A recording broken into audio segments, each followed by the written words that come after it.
RETROSHOCK. Episode 1. Chapter 1. The view of Lower Manhattan was crystal clear from the restaurant atop the Regency Grand Hotel. City lights lit the night sky as an endless string of traffic flowed down 7th Avenue, coursing through the canyon of skyscrapers. Karen Danners sipped her wine as she gazed at the New York skyline. The fine vintage Bordeaux was far better company than the man who was presently rattling on in front of her. As a senior executive officer at the prestigious Coulter Corporation, she was good at tuning out unnecessary chatter. Danners eased her foot out of her shoe as the man's voice blended in with the ambient noise of the restaurant, and she thought back on a very long day. There was a time when a hop across the pond was a matter of course. New York to Paris by day, the clubs at night, 4 hours sleep, her short-cropped red hair slicked back, a splash of coffee, and she was good to go. But that was then. At 37, the daily challenges of an executive assistant to one of the world's wealthiest men were finally taking its toll. The contract signing at the Stuttgart plant had nearly been snagged on a technicality, but with some clever thinking and a few well-placed promises, she had gotten things back on track and landed the necessary signatures. Then there was the red tape with the customs officer over sealed documents in her briefcase. The man was particularly difficult, and even though her German was rusty, she had managed to handle the situation calmly. By the time airport security realized she was a bonded courier boarding her own private jet, her schedule had been pushed back a full hour. Still, she had to admit, she was grateful for the moment's rest that came with the delay. When Danners arrived in Paris, she had been whisked away to the French embassy.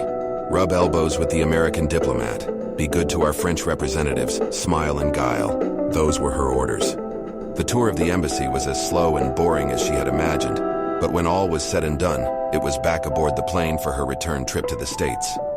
5 hours later, she landed in JFK and was still moving fast. She handed off the sealed documents to a courier, hopped into the company limo, and in less than an hour was shuttled to Midtown Manhattan for her last assignment, dinner and wine, at the posh Top of the Nines restaurant.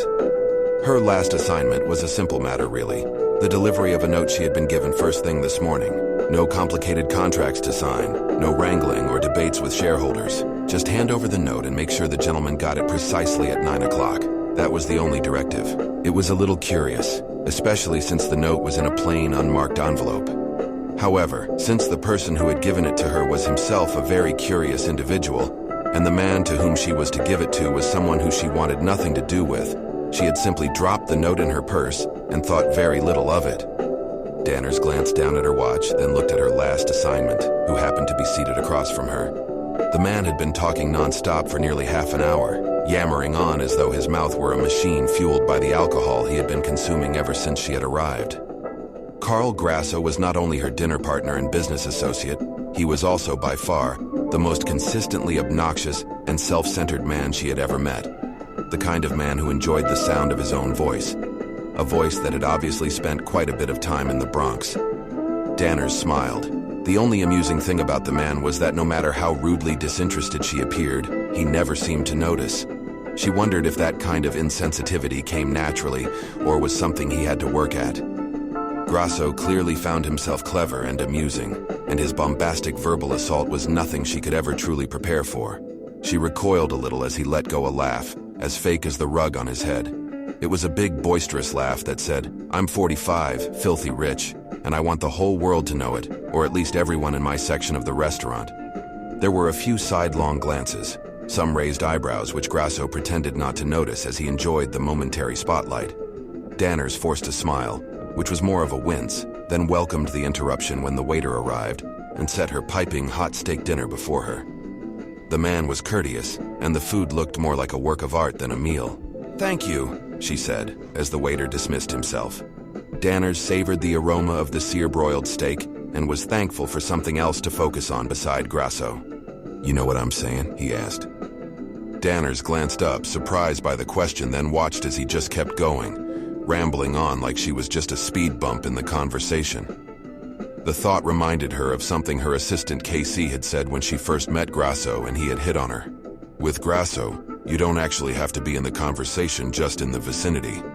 "You're a real charmer," Danners muttered as Grasso found another gear, and the alcohol really took effect. The topic was the same as usual: money. Grasso's gray linen Armani suit jacket hung open like a bathrobe, and the 30 extra pounds he carried spoke of an extravagant lifestyle, rich with overindulgence. Danners smiled enough to amuse the man, then glanced at her watch. 8:50. 10 more minutes, she told herself and took a bite of her steak. Just get through it. Suddenly, the voice across the table paused long enough to ask a question. So what do you think? For a moment, Danners thought he was actually talking to her, then decided to wait a few seconds longer to see if it was a question he actually wanted her to answer, or the kind he preferred to answer himself. Grasso just stared at her with his typical arched eyebrow and half smirk. He had obviously made some sort of point that he was proud of, but since she had ignored everything he said, the moment was completely lost on her. Still, she knew it was safe to respond. I was enjoying myself until you started getting philosophical, she said. Ah, come on, talk to me. Or would you care for a recess counselor? Grasso paused long enough to swill his glass of wine, then stared at Danners like she was part of the meal. Well, the question stands.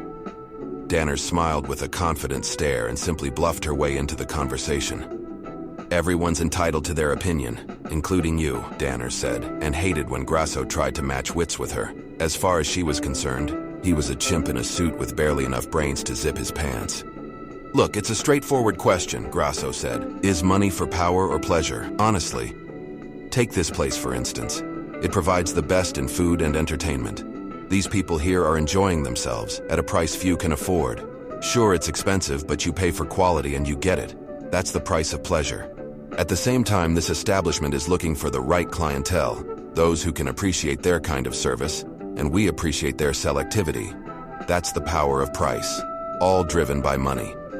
Danners looked into the face of the serpent and smiled. Now you're just bragging.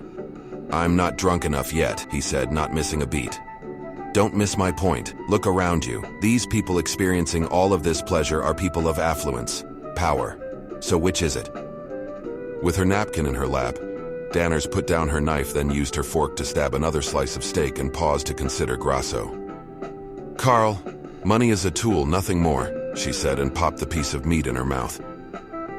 Grasso nodded to give the illusion that he actually cared about what she had said. That's an interesting viewpoint, naive but interesting. The answer is power, and that's my point. If we have enough money, we can handle him. Suddenly, Danners knew exactly who and what Grasso was talking about. She set her fork down and wiped her mouth. Well, you sound pretty sure of yourself as usual. So, do you even know what he's working on? Grasso poured another glass of his vintage Cardinale Red Meritage and gulped it down like a hillbilly. He wiped his lips with the linen napkin, wadded it up in his fist, and shook his head. He won't tell me. Danners smiled at his irrational logic. You just finished telling me you can handle him. Handling him and getting him to talk are two different things. Grasso grabbed the wine bottle and emptied the rest into her glass. I thought you said he trusted you. I said I was working on it. Well, perhaps you should work a little harder, Danners said, hating the smirk on Grasso's face. They call you the facilitator, don't they? The man who gets things done? That is what Mr. Coulter is paying you for, isn't it? Results?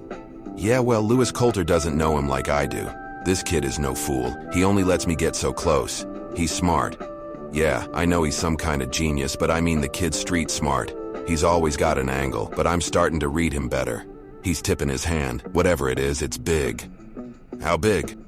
Danners took another bite of her steak. Grasso leaned in to speak confidentially. I know for a fact, the Camden Foundation offered him $2.6 million just for a look, and he turned him down. Flat.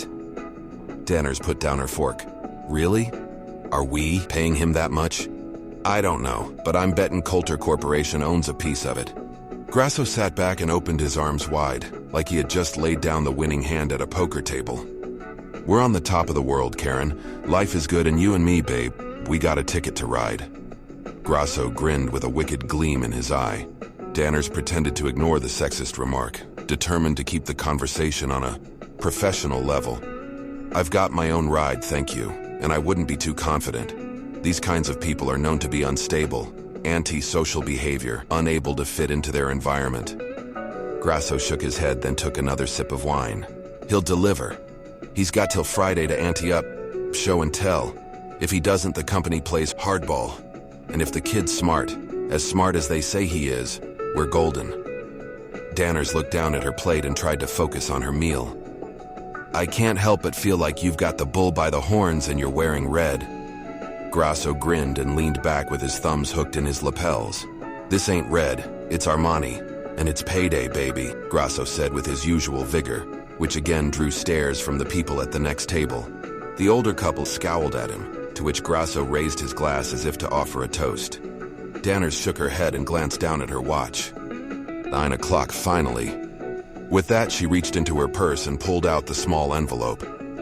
It was a little crumpled, and Danners made a show of straightening it out to make it look more presentable. When she was done, she reached out stiffly and handed it to Grasso as though it was a summons. What's this? He asked me to wait until 9 o'clock to give you this. Grasso looked at her guardedly as he reached out to take the envelope. He flipped it over front to back. The thing had no address or name and was as blank as could be. Grasso glanced up at her again with growing suspicion as he tore open the envelope and unfolded the note inside. Danners watched his eyes scan the piece of paper. Grasso scoffed and smiled as though whatever he was reading was a joke, too childish for him to be bothered with. Suddenly he stopped and his expression changed. His eyes darted back as though he had missed something important. Grasso held the paper closer and read more slowly now. His eyes widened and flooded with shock, then fear and anger, as he continued to read in sudden and growing desperation. Danners gave a curious smile and wondered what on earth could make the man go into such mental gymnastics. Whatever it was, had not only managed to silence Grasso, but turned the braggart into a whining pup, a response that was well worth the wait. Then without any warning, Grasso screamed, or issued a sound as close to a scream as a man his size could muster.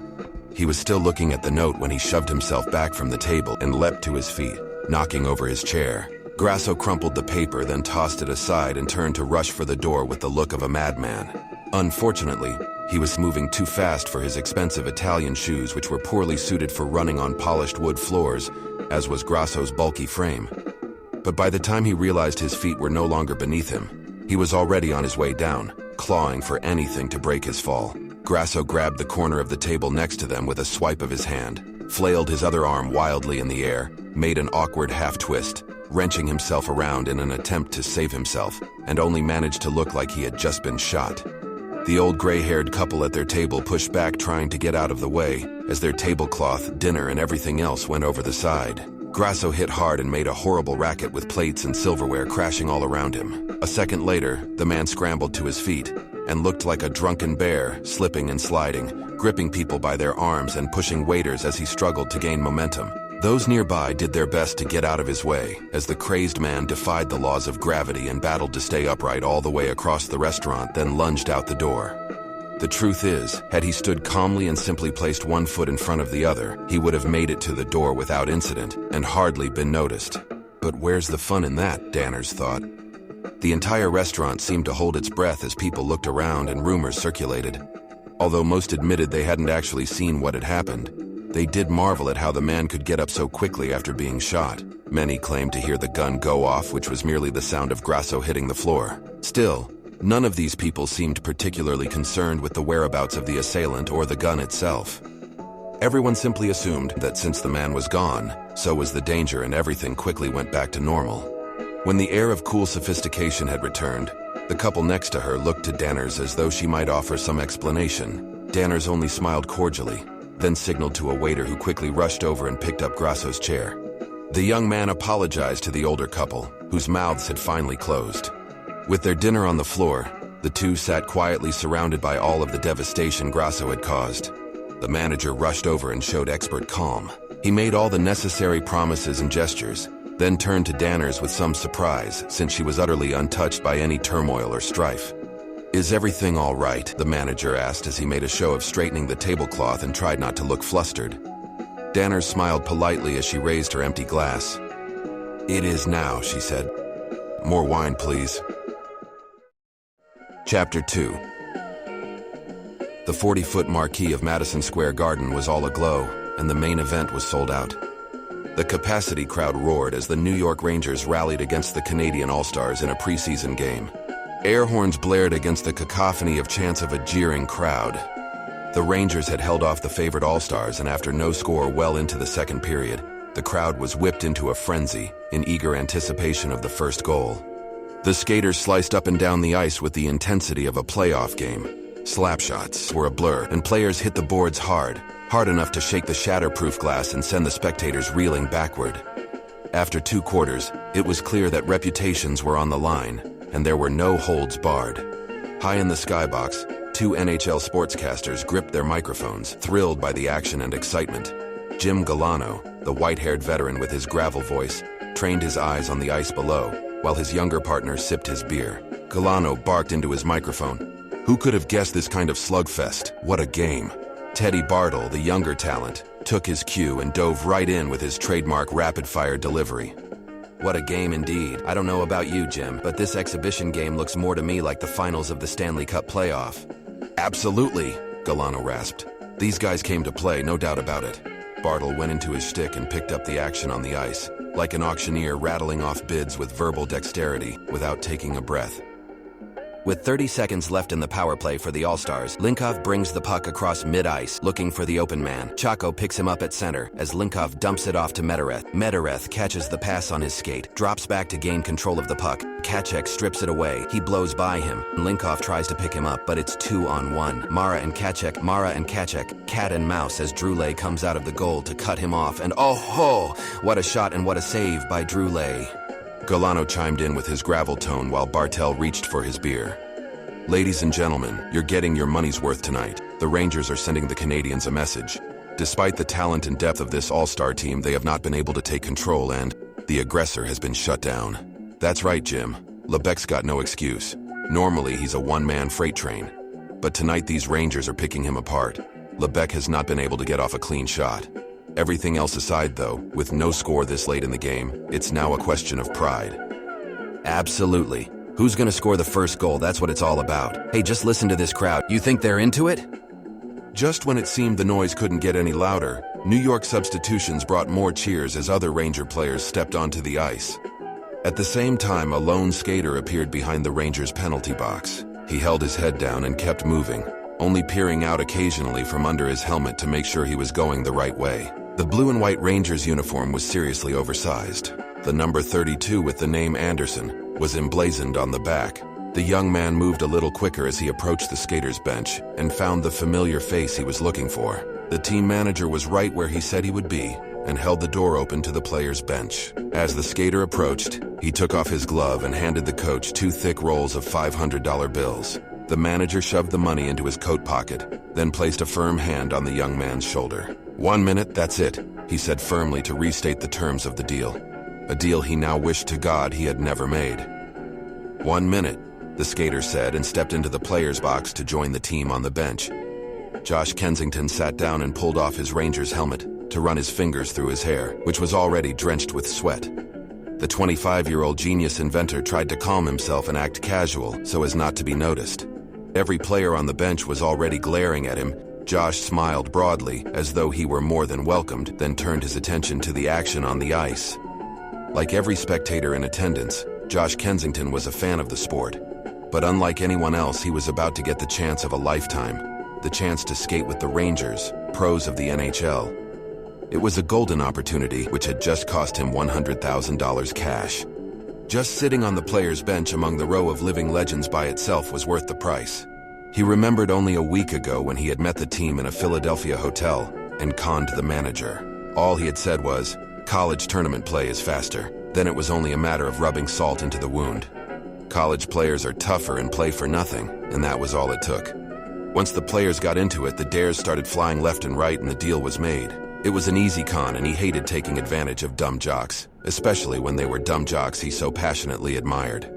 Josh kept a lookout for stadium police milling around and shrank down in his seat, trying to look as small as possible, which was no problem since everyone on the New York bench outweighed him by 40 or 50 pounds. Indeed, trying to fit in would be a challenge, especially since everyone down to the water boy was still looking at him like a den of angry bears with the scent of raw meat. "Hey guys, what's the score?" Josh looked around and adjusted his helmet, which barely fit any better than his jersey. The real Jack Anderson, left wing for the Rangers, was suited up as well and snarled, "You let them score in my jersey, you're a dead man." Josh nodded. "If they score while I'm on the ice, you get $100,000 apiece." Gil Foster, the backup goalie, took off his helmet on his way by and shoved it into Josh's chest, nearly knocking him off the bench. Hey, keep your money. You let him score, I'll kill you. Josh gathered himself, then called after him. Foster, you're a machine. You were great in Game 7. Josh adjusted his pads and smiled. That's motivation, he mumbled to himself. The cold air at rinkside made his senses tingle and reminded him of his varsity days in college. It was only 3 years ago, and he even thought about playing pro, but skill only counted for so much. He was too small for the game and smart enough to know that military defense contractors lasted a heck of a lot longer than pro hockey players. Still, he loved a challenge, and skating with the pros was just the thing to make his pulse race. As for the Grassman, which was a nickname Carl Grasso hated but could do nothing about, Josh suspected the man may have gone into cardiac arrest after reading the note. He was only following orders. Grasso had said to contact him before he did anything stupid. Even though this was cool, if not just a little suicidal, he was sure it fell into Grasso's stupid category and was something he would want to know about, even if it did send him into cardiac arrest. The action flashed past the Ranger box and took the puck down the ice to the Canadian goal.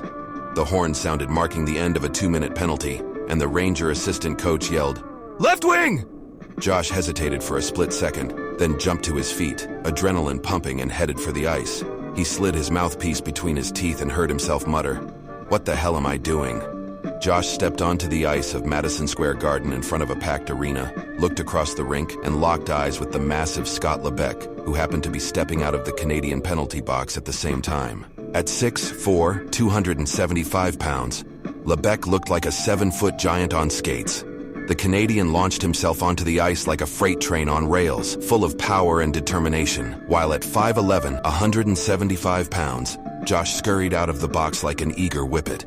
The ref's attention was focused on the puck as the action wheeled around the Canadian goal. Josh started up the ice, glancing around to check his position, when the puck suddenly came hurtling back toward him. Bartle called the play. Anderson takes the pass and bobbles it. Looks a little shaky. The younger announcer covered up his mic and turned to Galano. Looks a little tiny. With a live broadcast, there was nothing they could do except go with the action. The pass hit Josh's stick like a shot and snapped him out of his daze. He moved down the ice as Mara and Kachek crisscrossed in front of the goal, looking for the pass. They were only open for an instant. By the time Josh could think, the opportunity was gone and he was racing along the boards, looking at the two open men who were now covered. Josh did his best to keep his head up and not watch the puck like an amateur. Suddenly, Lebec appeared on the right, closing the gap to cut off the angle. The big man came at collision speed. Keep coming, Josh muffled through his mouthpiece. There was clearly no shot on goal. Josh suddenly darted toward Lebec like he would cut around him, then moved the puck to the right before Lebec drove his shoulder into his face and leveled him. The Canadian checked him into the boards with an elbow that lifted Josh off the ice with enough jarring force to make the audience wince as Josh slammed into the glass, went limp, and crumpled to the ice like a rag doll. "Oh, what a shot!" came the raspy voice of Galano. The wily sportscaster let the words reverberate in his headphones for a while before he finally covered up his microphone and had to ask, "Okay, I give up." "Who is that?" Bartle chuckled. You mean, who was that? Josh laid there for a few seconds with his face on the ice, then struggled to draw his knees up under him. By the time he looked up, Lebec was off with the puck and gave a smirk, as if to say, "That's what I think of your stupid move." In that instant, it became personal. Josh jumped to his feet, shook off the cobwebs and hockey gloves, then pumped his arms and dropped his stick looking for more speed. With only the sound of his skates carving the ice, adrenaline driving, heart pounding, Josh began to make up ground, determined to close the gap. Then, with only a few feet left, he launched himself at the big man. The Canadian never saw it coming. Josh's helmet hit Lebec in the small of the back and laid the Canadian giant out on the ice, spread eagle. Both men went down hard as whistles sounded and the penalty flags flew. Josh climbed to his feet in the roar of the crowd. He had taken down the Intimidator on national TV at Madison Square Garden and couldn't have been more thrilled until he saw Lebec, who had broken the fall with his face and split open the bridge of his nose. The sheer size of the man was enough to frighten any mere mortal, but with glaring eyes and blood-spattered face, he was a nightmare. Lebec wiped his nose with his sleeve, took one look at his own blood, then ripped off his gloves and charged Josh like a mad bull. Josh backpedaled, then turned and skated for his life. Normally, other players would have rushed to help restrain the attacker, but the Canadians recognized it was a cheap shot. And since Josh wasn't even a member of the team, the Rangers were content to watch the kid get pummeled. Josh skittered around the ice, ducking and dodging behind New York players and Canadians alike, when another elbow was thrown, this one accidental, which started some pushing and shoving. In less than 10 seconds, several full-blown fights had broken out between the Rangers and Canadians. Up in the sports booth, Bartel and Galano were slack-jawed and speechless in front of their microphones as pandemonium broke out, and Anderson ran around the ice like a crazed pinball, bouncing from one brawl to another trying to escape Lebec. The stunned announcers sat back and could only wonder aloud as whistles blew and garbage began to fly onto the ice. Who is that guy? Soon fists were flying among the fans down near the ice. They traded blows, shoving each other against the shatterproof glass, and in the midst of a near riot, Carl Grasso appeared ringside escorted by two reluctant security guards. He had claimed there was an emergency with a friend, and he needed to get to ringside, but once they entered the stadium, the guards were more than convinced about the emergency and forgot about Grasso. Someone cried, "Look out!" Grasso turned, just as a wooden chair careened through the air and slammed into the glass wall next to him. Grasso shielded his face from the splintered wood when a second later, one of the players raced off the ice and nearly knocked him off his feet. Grasso caught hold of the man, more for balance, tussling back and forth until he realized who it was. Josh? Josh looked up and grinned. Hey, you made it! He said, gasping for air. What the hell are you doing? Are you trying to get yourself killed? Josh glanced behind him. I'm trying to stay alive, he said just as Grasso looked up to see Lebec barreling straight at them. With a rain of beer, a few enthusiastic fans toppled into the players' box. By the time Lebec reached the edge of the rink, there was a full-fledged bare-fisted brawl and the police converged on the Rangers' bench. As the crowd pressed in, Grasso shoved Josh toward the exit, amidst the fists and fighting. But before they could get clear, a guard cried out, "That's him!" The man dabbed his nose with a bloody handkerchief, then took a fist to the side of his head and disappeared from view. With no time to waste and skates clicking on the stadium floor, Josh scooped up his duffel bag, still dressed in full hockey gear, with Grasso right on his heels and moving fast, already sweating through his expensive beer-stained Italian suit. Moments later, a pair of double doors flew open in the alley at the back of the arena, and the two men crashed into the side of a black limousine with its engine running. Grasso fumbled for the door handle, then dove inside with Josh and his bag right behind. The automatic lock slid down a split second later, just as a security guard rushed the limo. Grasso's driver casually checked his mirror, then gently applied the gas and pulled away, leaving the stadium guards and all the commotion behind. Josh finally pulled his headgear off, his hair matted and glistening with sweat. Grasso clutched his chest and continued to gasp for air, while the 25-year-old millionaire genius inventor looked out the back window, adrenaline still pumping. Josh turned around, punching the roof of the car. Yeah. Oh man, what a rush. Hey Jimmy, what's going on, man? The chauffeur, a black man in his 50s, peered up from under his chauffeur's cap. "Good evening, Mr. Kensington. How was the game?" Josh grinned from ear to ear and sat up with renewed energy. I went head-to-head with Scott Lebec. You believe that? All the way. Oh man, I hit him. Carl, did you see it? I gotta see if I can get some network footage of the game. Don't tell me that wasn't fun. Josh took a breath and looked at Grasso, who was still leaning back trying to loosen his tie to get more air. His words came slowly but steadily. I have never in my life been this close to such a raving lunatic. Josh looked at him with some concern. You okay, Carl? Hey, Grassman, you gonna make it? Grasso's mouth worked like a fish out of water. Is it a death wish? Is that it? What did you think you were doing? Living, man. What do you think? Come on, that was great. When he gave me the signal to go in, it was like a dream. Next thing I know, I'm out there, skating with the pros. Everywhere I looked, a superstar. Medareth, Lebec, Droulet. Josh looked away and seemed lost in his thoughts for a moment. I've always wanted to do that. Grasso glared at the young man, unable to hold back. What? Do what? What are you doing? Josh just looked at Grasso and for the first time looked more like a little kid sitting there in the oversized jersey. Grasso attempted to calm himself. Look, I get it. You don't think like normal people do. I get it. But for God's sake, are you even aware of the kind of risk you're taking? Josh happened to glance down and lifted up his foot. The front portion of the blade on his right skate was gone, snapped off at the base of the boot. Aw, look, I busted a skate. Forget the skate! Grasso wailed, then tried to continue calmly. You have a net worth of $800 million. If I could sell you on the open market, I could easily get 10 times that amount from any foreign government. Do you understand what that means? Josh hardly moved, trying not to upset the man any further as Grasso leaned in closer and pointed intently. Look, you are not going to have a meltdown on me before you deliver the goods. This is too big. You got that? You hear me? Hey, I'm just letting you talk. Sounds to me like you need to let off a little steam. Grasso watched in frustration as Josh pulled off the Ranger jersey and took his street clothes out of the duffel bag.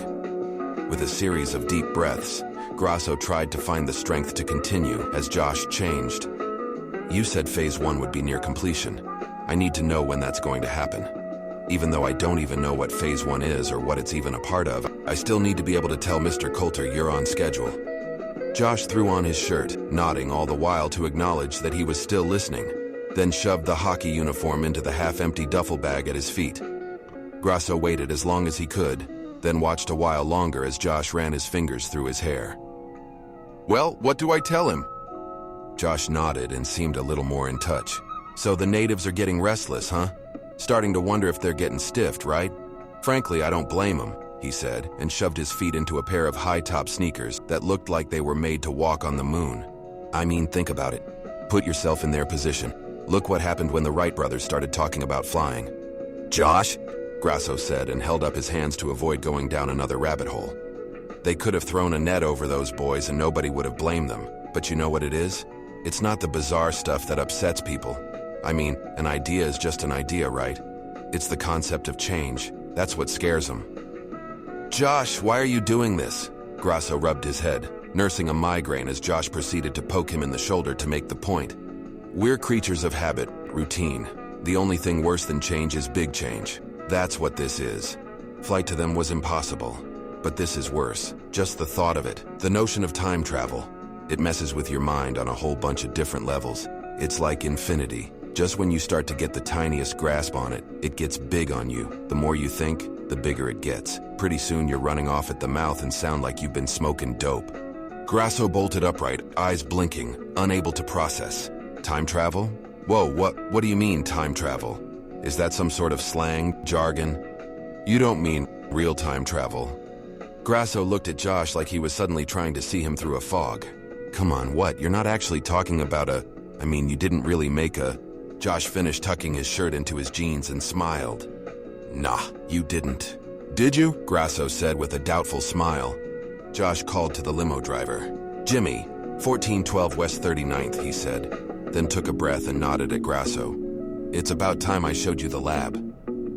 The elegant stretch limo pulled up to a run-down tenement building on the Lower West Side of Manhattan, number 1412. Next door, a condemned warehouse loomed in the shadows, a dark and ominous 4-story structure with boarded-up windows. Grasso followed Josh out of the car, looking around cautiously as the young man slung the duffel bag over his shoulder and approached the dilapidated warehouse. Grasso watched reluctantly, looking back and forth at the dark warehouse and the old apartment building. Grasso took a few steps forward as Josh fished in his pants pockets for keys. Being a stickler for details, Grasso noticed that the buildings on either side of the warehouse had numbers, 1408 and 1412. The warehouse, however, just sat there, a dark, frightening structure, mysterious and seemingly uncounted. You've got to be kidding me. This is it? This is where you work? It's secure, Josh said reassuringly. Grasso gave a weak smile. Oh yeah, if you're trafficking drugs or trying to hide a dead body. Josh pulled a silver card out of his pocket and moved to the hinge side of the rusty old door, where he slid the card into a tiny crack in the weathered frame. Grasso watched as 3 small cylindrical buttons rose out of the surface of the wood. Josh tapped the 3 points in rhythmic succession, initiating the code sequence. The cylinders receded with the sound of a huge airlock releasing pressure. When it was quiet, the card ejected and the door opened with a gentle click. One casual push and Josh stepped inside the darkened interior, then looked back at Grasso, still standing on the sidewalk. Coming, Alice? Grasso glanced back at the limo driver, who shook his head with regret, as though it might be the last time he would see the man. With that, Grasso summoned his courage and entered the dark interior. Josh walked in nonchalantly and dropped his duffel bag. The sound echoed just a bit and gave the impression of a large interior. Josh disappeared in the darkness ahead, and Grasso stopped at the duffel bag. "I'll get the lights," Josh called from the shadows. Slowly, the lights faded up in gold sconces against the walls. Grasso looked in utter disbelief. This was not the dark, dank, cold environment he expected. He gazed up at the high ceilings, then down the stucco and red brick walls to polished hardwood floors. sculpted archways with Edwardian columns. Interior stained glass and fine art paintings added to the expensive decor. The first floor was open and comprised the living room, kitchen, and dining area. Grasso marveled at the elegant furnishings, which were an eclectic blend of modern and Mediterranean, with genuine antiques mixed in for accents. One of those antiques stood next to Grasso, a 7-foot cigar store Indian. Grasso jumped back and held his heart. The huge wooden figure wore a fedora and held an umbrella draped over its arm, and seemed more suited for a frat house than this posh environment. Josh called to Grasso, "Hang up your coat." Grasso looked the wooden Indian up and down and decided to hold onto his coat as he made his way across the floor to a waiting elevator. The wrought iron lift was early Art Deco, with inlaid mahogany walls, etched brass trim, and gold railings. Josh stood just inside the elevator door as Grasso entered. "No wonder you never want to eat over at my place. Actually, I heard you were a lousy cook." Grasso nodded and conceded the point as Josh slid the gate closed. "But at least you could have invited me over here." "Truth is, I don't like you that much," Josh said with a straight face, and pulled the brass control lever to activate the lift motor, which hummed to life somewhere below them. Grasso frowned at the comment as the lift rose up the shaft. The first floor disappeared below, and with a gust of air, they rose through the ceiling to the dimly lit second floor. Second floor, power tools, hardware, women's lingerie, Josh said as the elevator continued to climb.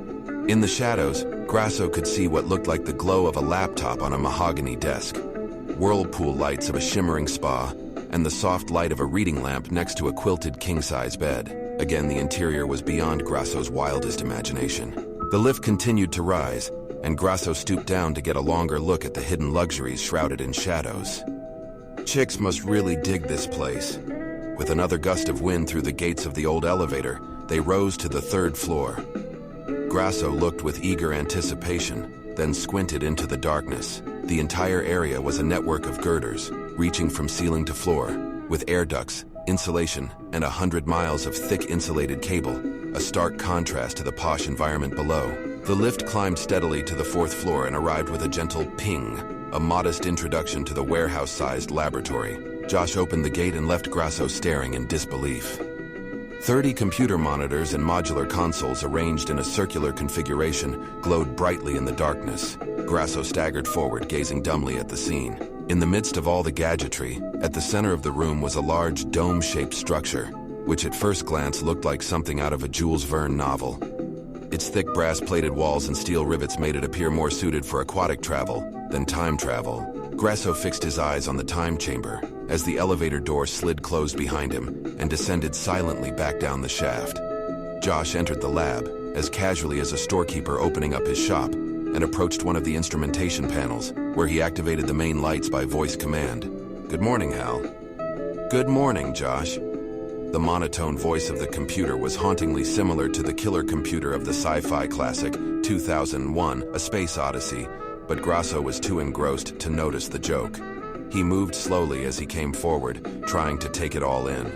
"This is incredible. How'd you keep this all a secret?" Josh Speed typed in several initial command codes. "I bought this place with a government grant that conveniently got buried in red tape. The city thinks the government owns it, and the government couldn't care less. The utilities are hooked up to the property which I own next door, so for all intensive purposes this place doesn't exist. That is, until you stepped through the door." "Uh-huh." Grasso nodded, oblivious to everything, and walked toward the golden chamber as though in a trance. With a few more taps on the keypad, lights came on inside the time machine. "And this is my baby," Josh said warmly. A sea of cables and thick black hoses surrounded the time chamber and piped liquid nitrogen into the machine's metal hull. Grasso crept forward, still marveling at the sight before him, and stepped across a yellow line which happened to mark a perimeter around the entire time chamber. When both feet had crossed, the cuffs of his pants suddenly stirred, fluttering gently as residual kinetic energy radiated from the machine. Grasso jumped back.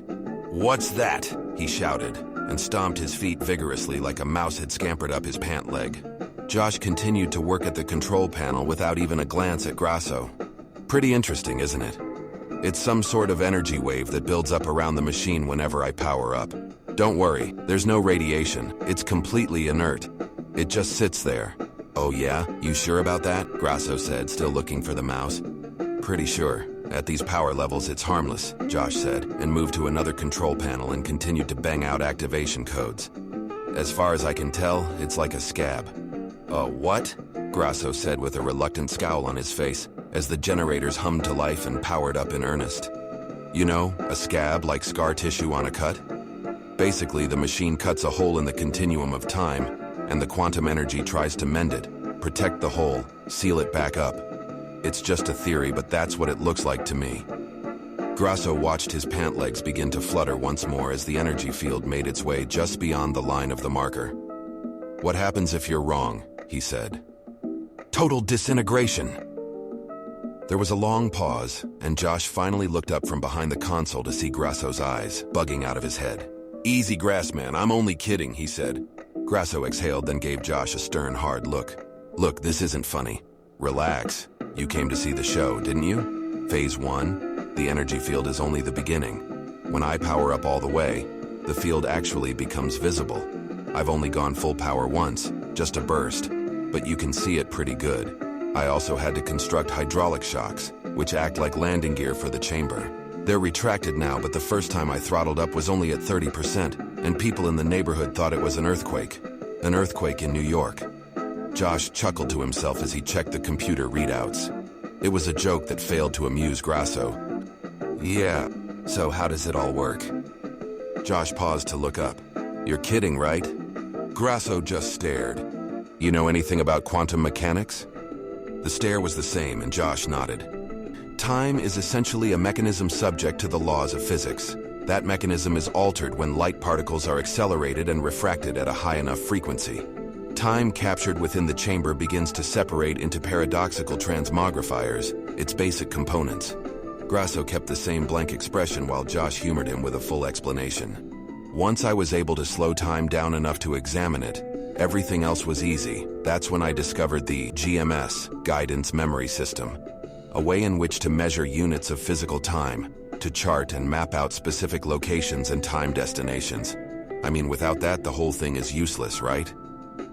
Grasso seemed to snap out of it and smiled politely. Right. So have you tested it? Josh moved closer to the warning markers, then stooped down to check a few of the hose couplings. Not fully. I haven't actually stepped into another time. With the GMS, I've only gotten glimpses. Like I saw the crash of the Hindenburg. Josh shook his head and chuckled to himself. Can you believe it? I was looking the wrong way and almost missed it. I saw the signing of the Declaration of Independence. Well, I didn't actually see it because I think it was Ben Franklin who was moving all over the place and blocking my view. Josh jumped to his feet and pointed excitedly. I did see Babe Ruth hit his last home run. That was sweet. He was even in color. Grasso was incredulous and stared with his mouth hung open. You're serious? This is incredible. He turned to the time machine. Grasso fumbled to think of what to say next. How? How about the future? When Grasso looked, Josh was pulling a customized pressure suit up over his shoulders as he talked. It hasn't happened yet.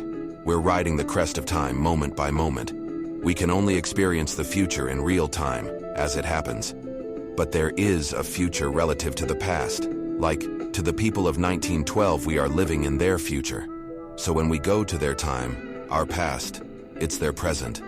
When we return to our time, we jump into their future, our present.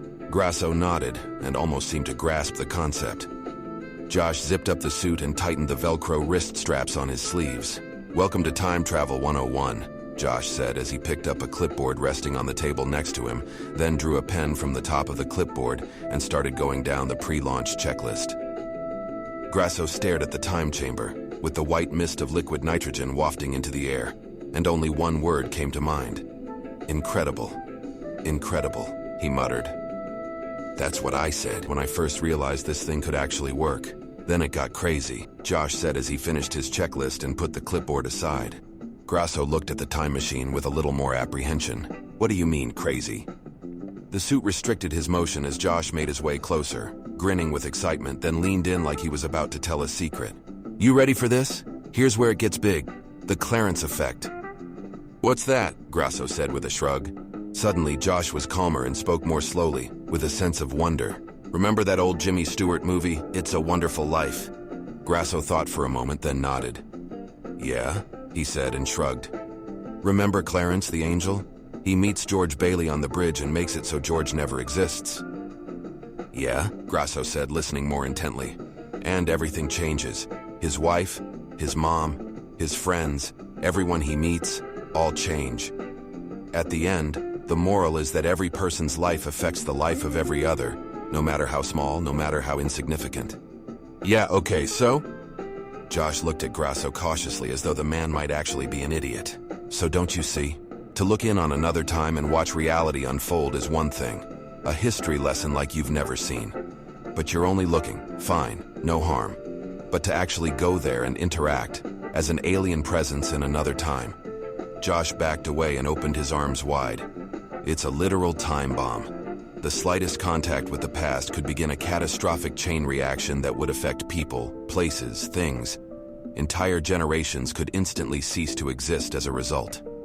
Grasso stared wide-eyed as the significance of what he was saying struck home. Josh sat down on a bench and slid his feet into a pair of bulky moon boots. Once they were secured and fit snugly around the legs of his pressure suit, Josh picked up his helmet and stood ready for time travel. Grasso looked him up and down, confused. Well, hey, if that's true, then what's all this for? He said, pointing at Josh's outfit. What are you doing? Josh slipped the helmet over his head, secured the airtight coupling around his neck and flipped the tinted face shield up. His lips curled into a mischievous grin. I'm going for a ride. With that, Josh turned and started toward the metal hatch of the time machine, his oversized boots clunking on the floor as he marched forward. Hey, wait a minute! Grasso reached out for Josh and took a few steps to follow him when he felt the flow of energy near the floor, pushing against his ankles once more. Like a child wading into water, he decided he had gone far enough and backed away again. Josh, what about the time bomb? You just said... Grasso fell silent as Josh adjusted his pressure suit gloves and grasped the valve hatch on the chamber door. He turned it slowly until the locking bolt slid away and pressurized air hissed loudly as the time chamber door opened. Josh paused with one foot on the threshold and turned to look at Grasso once more before he stepped inside. Don't worry, I'm going somewhere safe, someplace where there's no possible interaction with any living soul. Josh prepared to flip the face shield down. Grasso's mouth began to work feverishly as he searched for something to say. I don't know about this, Grasso said and tried not to look totally flustered. Josh smiled. Hey, I'm coming right back, he said, then took one last look around and pointed to the floor. Make sure you stay back behind the safety markers, okay? Grasso found the safety markers on the floor, took a few more steps back, then looked up to hear the rest of the instructions. The landing gear will activate when I start her up. It makes a lot of noise, but that's nothing. All right, this is it. Wish me luck. Grasso stepped forward once more, then stepped back again when he remembered the safety markers. Wait a minute, you've never done this before. How do you know this won't kill you? Josh reached for his visor and took a moment to think before he lowered it. Good point. If it does, there's another suit in the closet. Take it and go back to the past and tell me not to do this. With that, Josh closed the visor, then climbed into the time chamber and locked the hatch door behind him. Grasso watched helplessly. You're kidding, right? Inside the time chamber, Josh climbed into the seat of the pod cockpit, a cup-shaped vehicle suspended by cables at the center of the chamber. The highly reflective skin of the underside of the vehicle shimmered dimly as Josh nestled in among the complex array of controls and instrumentation. The cockpit swayed gently as Josh strapped himself in and made sure the buckles were secure, then began the launch sequence. Outside the chamber there was a heavy vibration and Grasso stepped back as the time machine began to rise. 3 monstrous hydraulic legs brought the base of the chamber to a height of 6 feet above the floor and held it aloft. Grasso staggered further back and bumped into a computer monitor. He turned to see the screen and stared blankly at the image of Josh, strapped into the cockpit of the pod. Suddenly, Josh's voice came over the speakers. "Carl, you there?" Josh said, flipping switches on the control console inside the cockpit. Grasso looked across the myriad of instrumentation panels, keyboards, switches, and readouts, but not knowing where to look or what to do, he just spoke to the computer monitor. "Yeah, I'm here," he said, which seemed to work. Josh gave him the thumbs-up sign from inside the chamber, then flipped a series of switches and paused for a few last-minute instructions. "Listen, there's a camera to your right. Can you check to see if the red light is on?" Grasso turned stiffly to see the camera. Yeah, it's on." Josh spoke louder as the noise of the main generators grew, and the time machine powered up to launch capacity. "Great, that means all 5 cameras are recording. Keep your eyes open.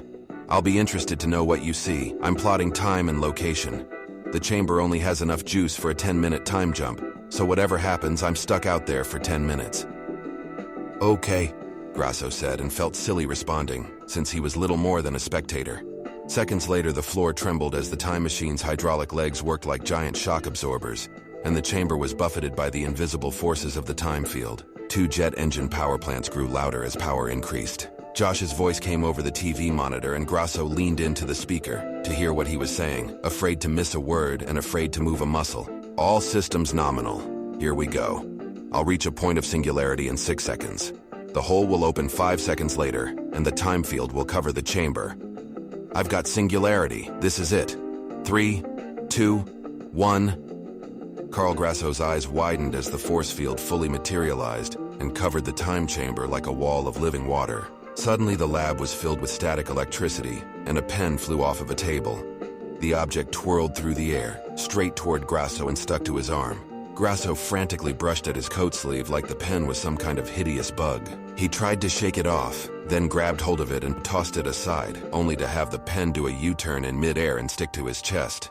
Grasso resumed his struggle in earnest, then paused when his hair began to rise and stand on end until each individual hair was taut as a wire and stood tall around his hairpiece, which also seemed to acquire a life all its own. Grasso clamped his hand down on it just as several sheets of paper flew across the room to join the pen and adhered to his chest. Soon, ambient static electricity flickered and popped throughout the lab, and Grasso's jacket stuck to him like shrink wrap, while the energy field grew and his pant cuffs rose and fluttered like sails in the wind. A few more objects, a notepad, clipboard, and papers stuck to his back. Grasso reached around, twisting this way and that, then gave up and stared ahead blankly with a head of clown hair. A picture of absurdity standing in the flickering light of the phantom energy field being generated from the time machine. He watched the time chamber, wondering what would happen next when he felt something move behind him. Grasso summoned the nerve and turned around slowly to witness the miniature time rift within the laboratory. Grasso stared over his shoulder and his eyes widened at the sight of himself standing there with his back turned, looking back in horror. He held perfectly still at the sight of the living mirror image, but strangely, every time he blinked, the time reflection blinked a second or two later. The bizarre image was just as unnerved as he was, and shuddered just after he did. Grasso did his best to hold it together, and observed the mirror image of the time chamber in the background. Then, when everything began to synchronize, both Grassos smiled at the same time and turned away, too afraid to say a word or look back again. Inside the time chamber, the entire floor disappeared with a burst of light, and the cable supports released the time pod, which dropped through the floor and accelerated like a missile. Josh held on as the nose of the pod dipped forward and he shot through the time corridor. With increased velocity and no point of reference, it was impossible to tell if he was going up or down or straight forward. The time pod shook violently as the time field plowed ahead, manufacturing the corridor mere inches before the nose of the time pod. The force of acceleration, and what seemed like airspeed, pushed Josh back into his seat as he throttled back, putting distance between himself and the corridor, which forged ahead in time and space. The young scientist glanced in the rearview mirror mounted next to his head and smiled at the amazing paradox. Ahead of the pod, everything was a blur of unimaginable speed, while behind him there was no movement away from the lab at all. The cables which held the time pod floated in space, frozen in time, as the view of the lab merely grew dimmer and he departed from the present. Soon everything went black, except for the time corridor ahead. A few more seconds and there was less buffeting and the ride was smoother. Josh reached for the control panel and began the final countdown sequence, then gripped the control handle. 3, 2, 1. Josh throttled up all the way, and the time pod rocketed forward, punching a hole through the corridor and plunging into the abyss beyond. Grasso watched the pulsating shell of energy that surrounded the time chamber as it crackled and sparked, alive and threatening. When it occurred to him that he might want to run for his life, the pen and papers dropped from his suit. His hair returned to normal and he summoned the courage to look back. The frightened image of himself faded as the force field around the time chamber became increasingly transparent as the power diminished. Grasso turned to the brilliant light of the video monitor that showed the inside of the time chamber. Within moments, the light dimmed. The time chamber returned to normal and the time pod became visible again. Grasso noticed the launch clock near the monitor, which was stopped at 47 seconds, then looked at the monitor next to him and could see Josh still strapped in his seat. Thank God, Grasso said, rushing forward and in his haste hit the residual force field that still surrounded the time machine. Grasso literally struck the force field and was instantly trapped by the negative inertia of his own momentum. The effect was that he moved in slow motion. He looked around in horror, trying to make sense of what was happening. When the energy finally thinned out and he fell forward, Grasso took a moment to compose himself, while the robotic legs of the time chamber retracted and the machine touched down. He looked around anxiously waiting, when the hatch lever turned and the door finally swung open. Grasso took a step and stared in amazement as Josh emerged, covered in snow and frost. Icicles fell from his pressure suit and cracked off of his oversized boots as he staggered out of the time chamber, completely unaware of Carl Grasso's presence. Josh? Grasso said as he watched him limp past. Josh pounded the frozen joints of his visor until he was able to crack the ice and raise the protective face shield. He shuddered and gasped for air. Grasso stayed close behind as the young man made his way toward the bathroom. Josh fumbled with the doorknob, but his fingers were too numb and the gloves too clumsy. Grasso quickly reached around and swung the door open, then watched as Josh staggered in and turned the corner. A moment later, there was the sound of running water. You all right in there?" Grasso called after him, but there was no answer. Grasso entered cautiously, and to his dismay, saw Josh standing in the shower with the cold water steaming as it poured over the icy pressure suit. We did it," Josh said, trembling uncontrollably, barely able to talk. Grasso looked him up and down as chunks of ice fell from the suit and hit the shower floor. "What happened to you?" Josh gained a little more strength and tried to answer. Had to pick a place, a time, when there were no people. Josh raised his gloved hands and made a feeble attempt to take off his helmet. Grasso reached into the shower and got his own sleeves wet as he unfastened the collar and removed it. Where did you go? Josh let the water stream down his face and run inside the suit as he turned to face Grasso.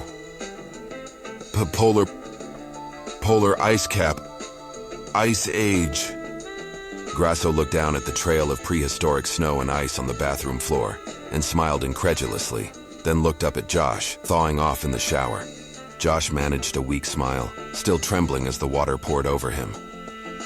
I was there, Josh said, as the ice melted and steam rose off his frosted pressure suit. It works. Grasso stared in wonder. It works.